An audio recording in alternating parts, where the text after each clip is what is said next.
Coloca codet mobile malo que tome चोलिया से चुए टप टप पसीना आ गइल बा गोरी गरमी के दीना चोलिया से चुए टप टप पसीना आ गइल बा गोरी गरमी के दीना कैसे तू रहत बारू बोला खुला तके अपना गेट में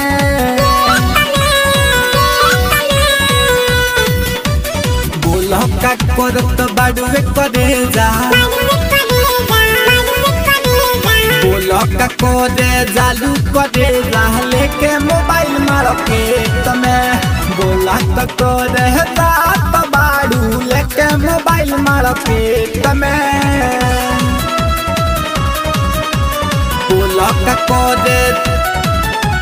बोलका कोदे मोबाइल मारो के तमे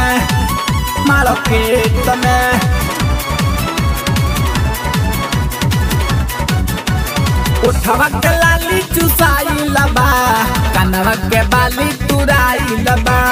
देखी के तोहार दुनु जो बनवा मनवा हमार पगलाई लबा उठवा के लाली चुसाई लबा कनवा के बाली तुराई लबा देखी के तोहार दुनु जो बनवा मनवा हमार पगलाई लबा रोज रोज देखी फोटो बोली हूँ हम तहरे तपे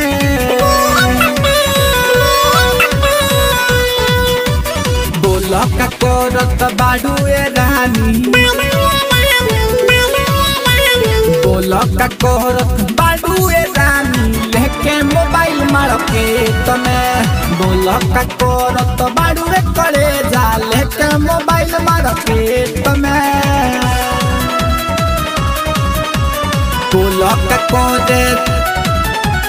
Coloca codet mobile malo que tome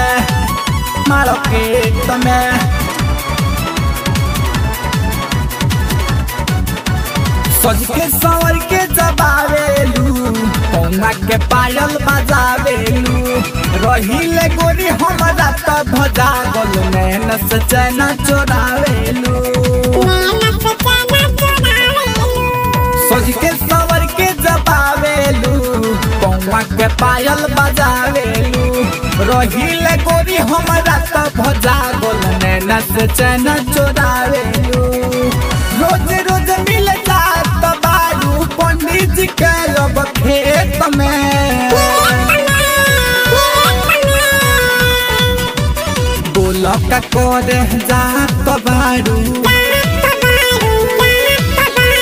बोलका करे जालुए करे जाले के मोबाइल मारो पेट में बोलका करत बारू ए रानी लेके मोबाइल मारो पेट में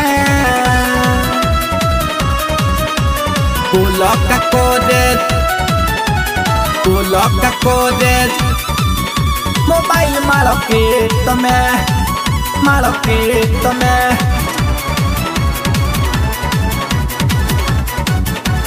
कुशीनगर में जबा जइबू माटी के जैसे कोला जइबू सच बात कहे दीपू दीवाना कपड़ा के जैसे धोआ जइबू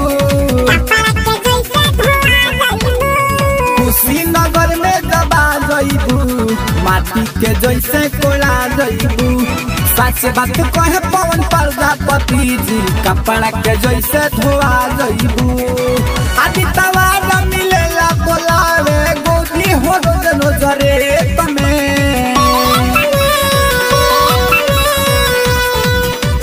बोलका करे जालुए रानी बोलका करे जात बारू लेके मोबाइल मारो के तमे